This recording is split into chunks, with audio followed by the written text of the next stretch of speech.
اگر اہل بیت کی محبت کا نام رافضی ہونا ہے چلو کر لو جو کچھ ہونا نہیں، میں رافضی ہوں۔ اگر نبی علیہ السلام سے عقیدت کا نام بریلوی ہونا ہے، اگر وہ غلو کے درجے میں نہ ہو، میں بریلوی ہوں چلو۔ اگر صحابہ سے محبت کے اظہار کا نام دیوبندی ہونا ہے، میں دیوبندی ہوں۔ اگر کتاب و سنت کو فائنل اتھارٹی ماننا اور کسی بزرگ بابے کی پرواہ نہ کرنے کا مطلب اہل حدیث ہے، میں اہل حدیث ہوں، چلو کر لو جو کچھ ہوتا ہے۔ لیکن یہ سمجھانے کے لیے، ورنہ ہم تو آپ کو پتہ ہے نہ میں وہابی نہ میں بابی، میں ہوں مسلم علمی کتابی۔ آج گورنمنٹ چندے بند کرے نا تو اس مزار دے اوتے تانوں کتے پھرتے ہوئے نظر آن کے صفائی کے لیے بھی کوئی بندہ نہیں ملے گا۔ چندوں کے اوپر پلتے ہو تم لوگ، چندوں سے خود کھاتے ہو اور تھوڑا سا عوام پہ لگا کے یہ کہتے ہو کہ بابا پال رہا ہے۔ اللہ سے ڈر جاؤ۔ مولانا صحیح مسلم میں لکھا ہے حضرت معاویہ رضی اللہ عنہ نے حضرت علی المرتضیٰ پر منبر پہ لعنتیں کروائیں، اور یہ لفظ موجود ہے باقاعدہ، آپ نے باقاعدہ جھوٹ بولا ہے۔ یہی بات تو میں نے کتنی مرتبہ انجینئر سے طے کی ہے، پھر ہمیں کال کر کے انجینئر مرزا کہتے ہیں میری اماں نے کہہ دیا میں آپ سے مناظرہ نہیں کروں گا ورنہ مجھے دودھ نہیں بخشے گی۔ یہ اسی کو لاؤ نا، وہ آئے اور میں پوچھوں کہ صحیح مسلم میں حضرت معاویہ نے منبر پہ لعنت حضرت علی پہ کروائی ہے، خدا کی قسم وہ میں آئی نا۔ اور تم نے مسلم سونگی نہیں، ہم نے مسلم پڑھی بھی ہے، پڑھائی بات کرتے ہو یار۔ مجھے الحمدللہ 3 سال دورہ حدیث میں اس کی تدریس کا معاملات شامل ہے، ایسا پرابلم نہیں ہے۔ اگر لفظ موجود ہو کہ حضرت معاویہ نے منبر پہ حضرت علی پہ گالی دلوائی ہے، منہ مانگا انعام جرات کر کے پیش کریں۔ جو لفظ ہے وہ مجھے بہت اچھی طرح پتا ہے، وہ لفظ کیا ہے، اس لفظ کا ترجمہ لعنت اور گالی نہیں ہوتی، ایسا معاملہ نہیں ہے۔ جھوٹ بولتے ہیں جیسے مسلم پہ کوئی حضرت معاویہ رضی اللہ عنہ کا لفظ ہو اور حضرت معاویہ نے فرمایا علی پہ لعنت کرو، ایسی حدیث لے آؤ، میں پوری زندگی مرزے کے گھر کی نوکری کروں۔ میں کہہ رہا ہوں کہ مسلم شریف کی حدیث 6220 بیان کر دو کہ اس میں کیا لکھا ہوا ہے۔ نہیں بیان کر سکتے، اس میں وہ چیزیں آ جائیں گی جن سے ان کی کانپیں ٹانگتی ہیں۔ ہمارا معاویہ نے حکم دیا اور پوچھا کہ تجھے کون سی چیز منع کرتی ہے کہ تو ابو تراب کے اوپر سب نہ کرے۔ اے جی وہ سب کا مطلب نہ جی تنقید بھی ہوتا ہے، ہاں رکو ذرا صبر کرو۔ 6229 9 حدیثیں آگے چلے جاؤ تو وہ سب کا ترجمہ ہوا ہے لعن اللہ ابا التراب، جی تنقید نہیں، لعنت کے الفاظ ہیں۔ بنو امیہ لعنت کرواتے تھے ممبروں سے۔ تقی عثمانی صاحب نے نا امیر شام کے دفاع پہ کتاب لکھی اور انہوں نے کہا یار ایسی تو کوئی روایت حدیث کی کتابوں میں نہیں، ایک بخاری میں ملتی ہے، اس میں بھی سب کا لفظ ہے، حالانکہ بخاری کی 3703 حدیث مسلم میں بھی موجود تھی، وہاں لعن اللہ ابا التراب موجود تھا، لیکن اس کو توفیق نہیں ہوئی کہ وہ حدیث وہ نقل کرتا، یا تو یہ جاہل تھا، اسے پتہ ہی نہیں تھا کہ اس کا طریق مسلم میں ہے، یا پھر یہ منافقت کر رہا تھا۔ چلے ہم دوسرا معنی نہیں لیتے، ہم کہتے ہیں جاہل ہیں، یہی تو ہم آپ کو کہہ رہے ہیں کہ آپ کے علماء جاہل ہیں۔ اگر یہ معنی نہیں لینا پھر یہ لوگ کہ یہ منافق ہیں، چھپاتے ہیں، علماء یہود کا کردار ادا کر رہے ہیں اور لعنت کے مستحق ہو رہے ہیں۔ سورۃ البقرہ کی آیت نمبر 159 اور 160 کے تحت جب تک کہ یہ حق بیان نہ کرے، اور آخرت میں جامعہ ترمذی ابو داؤد اور مشکات کے اندر بھی حدیث ہے، اس کے تحت ان کے منہ میں آگ کی لگام قیامت کے دن ڈالی جائے گی۔ ساری چیزیں فٹ ہوں گی نا، پھر فیصلہ کر لو کیا ماننا ہے، ان کو جاہل ماننا ہے یا منافق ماننا ہے، آپ خود ہی فیصلہ کریں۔ تو وہ چیزیں یہ نہیں بیان کر سکتے۔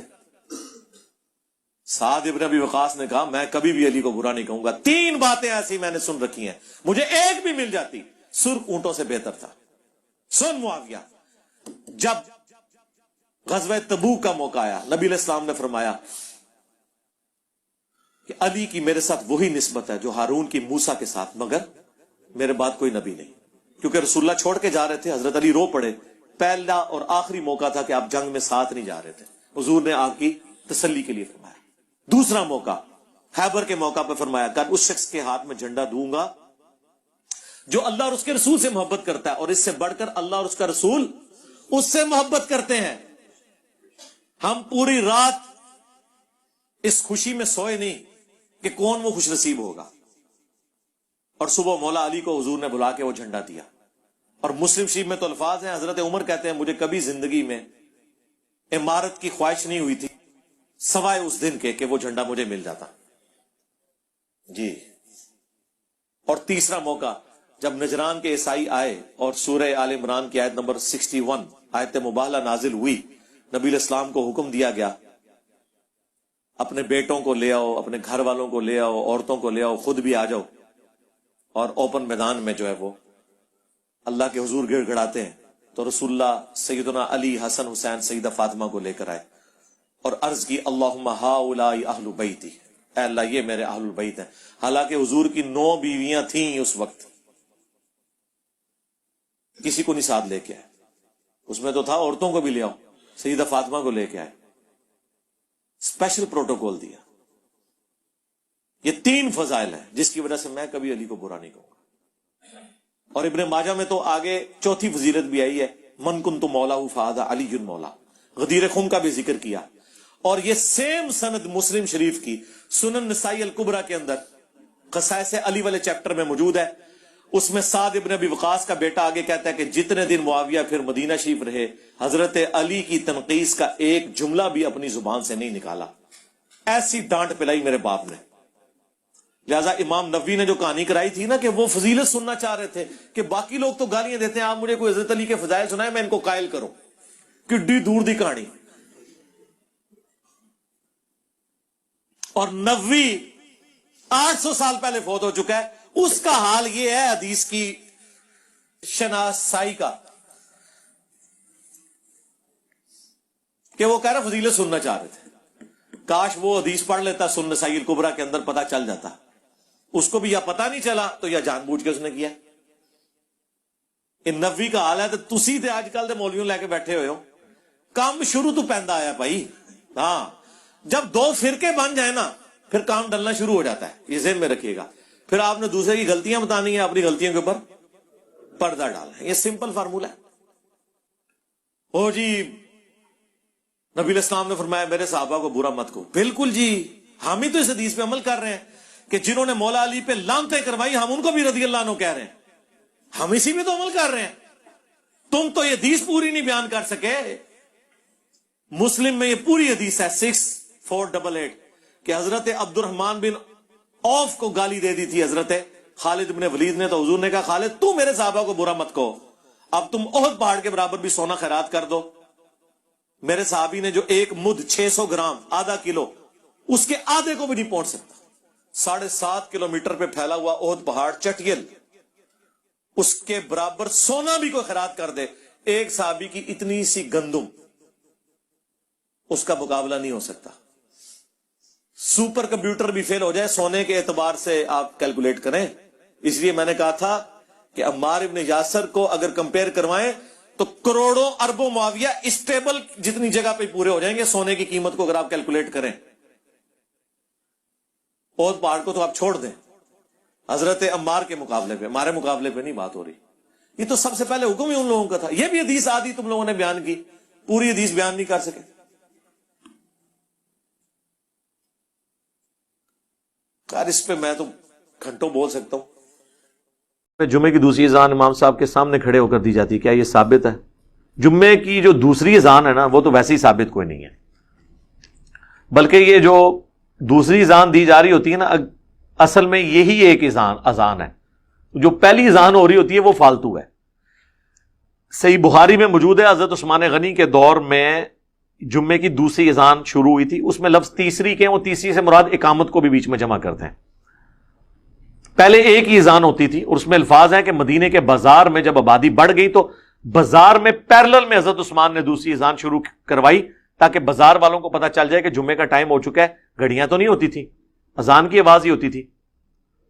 تو جمعے کی 2 اذانیں مسجد کے اندر دینا یہ بدعت ہے. حضرت عثمان نے نہیں دی ہیں, یہ جھوٹ بولتے ہیں. حضرت عثمان نے ایک ہی اذان کو پیرلل میں 2 جگہ کیا ہے, جس کا ایکویلنٹ آج کل سپیکر ہے. اب یہ جو حنفی دے رہے ہیں بریلوی دیوبندی اور اہل حدیث کو کہتے ہیں جی اہل حدیث تو حضرت عثمان کی سنت پہ عمل نہیں کرتے, یہ تو صحابہ کو نہیں مانتے. وہ صحابہ نے شروع کروائی ہو تو مانتے ہیں نا. حضرت عثمان نے تو جمعے کی دوسری اذان شروع نہیں کروائی, وہ تو پیرلل میں بازار میں شروع کروائی تھی. مسجد میں ایک ہی اذان ہوتی تھی.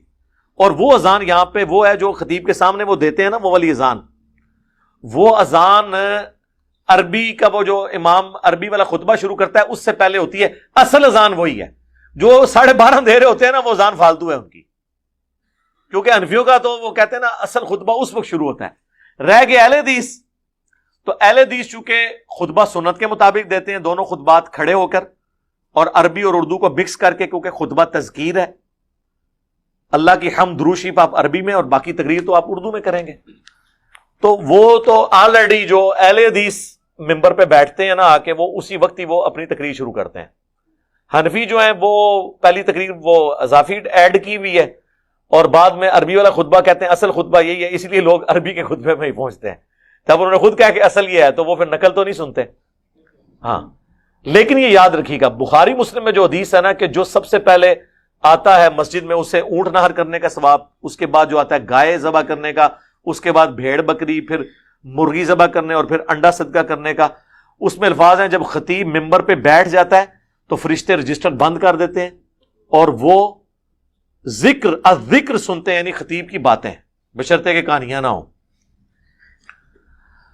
تو حنفیوں کی جو پہلی تقریر ہے نا اردو والی، اس میں چونکہ حنفی امام ممبر پہ بیٹھ جاتا ہے، لہذا جب وہ ممبر پہ بیٹھ گیا اس کے بعد جو آئے گا اسے جمعے کا عام ثواب ملے گا، خاص ثواب اس کا ختم، عربی خطبہ چھوڑ دو کیونکہ خطیب ممبر پہ چڑھ چکا ہے۔ یہ ذہن میں رکھیے گا۔ رہ گیا وہ سامنے دینا، اس طرح کی کوئی ڈیٹیلز نہیں آئی کہ آپ نے بالکل امام کے سامنے کھڑے ہو کے دینا ہے، سائڈ پہ دینا ہے، بلکہ اعلیٰ حضرت کا تو فتویٰ ہے کہ مسجد میں اذان دینا ہی گناہ ہے۔ وہ کہتے ہیں مسجد کی توہین ہے، مسجد میں اذان دینے کا تک کوئی نہیں، وہ کہتے ہیں اس لیے کہ اذان تو ہوتی تھی مسجد سے باہر لوگوں کو انفارم کرنے کے لیے، تو حضرت بلال تو مینار پہ چڑھ کے اذان دیتے تھے، مسجد کی چھت پہ دیتے تھے، دائیں بائیں حی علی الصلاح حی علی الفلاح پہ چہرہ بھی پھیرتے تھے، ثابت ہے سنن ترمذی کے اندر، تاکہ لوگوں کو پتہ چلے کہ مسجد میں آؤ، کیونکہ اس وقت سپیکر نہیں ہوتے تھے، گھڑیاں نہیں ہوتی تھی، الارم نہیں ہوتے تھے۔ یہ لاجیکلی ان کی بات درست ہے، مسجد کے اندر تو اذان دینے کی کوئی ضرورت نہیں ہے نا، اذان تو باہر کے لوگوں کو بتانے کے لیے، لیکن وہ کہتے ہیں مسجد کے اندر اذان دینا توہین ہے۔ یہ غلو ہے، توہین کہاں سے ہو گیا؟ اگر وہی کام سپیکر سے پورا ہو رہا ہے اور آپ نارمل آواز میں اذان دے رہے ہیں، اچھا ان کو اذان میں توہین نظر آتی ہے جو اللہ ہو کی ضربیں مسجد میں لگواتے ہیں اونچی آواز میں، اور جو آنے پہ نعرے لگواتے ہیں میلاد کے جلسوں میں اور مولویوں کے آنے پہ، وہ کوئی توہین نہیں ہے۔ اس لیے آپ دیکھیں جو پکے رضوی ہیں نا اعلیٰ حضرت کے ماننے والے، انہوں نے باقاعدہ طور پر مسجد کے اندر ایسی جگہ ڈکلیئر کی ہوئی ہیں جو مسجد سے باہر ہیں۔ جی فیضان مدینہ کراچی میں آپ چلے جائیں، جو مرکز ہے دعوت اسلامی کا، الیاس قادری صاحب مدنی چینل والوں کا، اتنی بڑی مسجد ہے، آپ کو مسجد کے سینٹر میں ایک چبوترا نظر آئے گا، آلموسٹ اتنا، جس کے چاروں طرف وہ گرل بھی لگی ہوئی ہے لکڑی کی، ریلنگ جسے آپ کہتے ہیں، بڑا خوبصورت۔ آپ پہلے پریشان ہو جائیں گے کہ کوئی مقبرہ کسی کا بنا ہوا ہے، کوئی قبر بنی ہوئی ہے، یہ کوئی خاص جگہ ہے، ادھر کوئی پانی نکل آیا سی، کہتے ہیں نا بزرگ اے خوہ پہلے دودھ سی، بزرگاں نے دعا کر کے انہوں دوبارہ پانی مڑایا ہے، کیونکہ بزرگاں نے کھودیا سی تو دودھ نکلتا سی بچوں، ساڑھے جیل میں کہتے ہیں جی وہ دودھ، لیکن پانی بن گیا، تاثیر حالے بھی دودھ ڈالی ہے۔ اچھا ان کو پتہ نہیں دودھ میں ویسے ہی 90% پانی ہوتا ہے، تو وہ آپ ان سے پوچھیں گے نا یہ آپ نے بیچ میں چبوترا کیوں بنایا ہوا ہے سینٹر میں، اس کے آگے بھی صفحے ہیں، پیچھے بھی صفحے ہیں، دائیں بائیں بھی جگہ ہے، اور امام کی سیدھ میں بالکل چبوترا ایک اونچا۔ وہ کہتے ہیں یہ ہم نے مسجد بناتے وقت شروع میں اسے مسجد سے باہر ڈکلیئر کر دیا تھا، کیونکہ مسجد کے اندر اذان دینا منع ہے، لہٰذا اس چبوترے پہ کھڑے ہو کے جب اذان دیتے ہیں گویا کہ باہر ہے۔ تو اینڈ رزلٹ کیا نکلا؟ اعلیٰ حضرت کا مقصد یہ تھا کہ اذان ہوتی ہے باہر کے لوگوں کے لیے، مسجد کے اندر اونچی آواز کرنا اذان کے لیے مسجد کی توہین ہے، تو توہین تو کر رہے ہو ابھی بھی تم، کیونکہ مسجد کے اندر آواز تو آ رہی ہے۔ یا تو مسجد کے ساتھ ایک کمرہ بناؤ، اس کمرے میں جا کے اذان دو، جتنا شور ڈالنا ہے وہاں ڈالو، جس طرح کئی مساجد کے اندر ہوتا ہے۔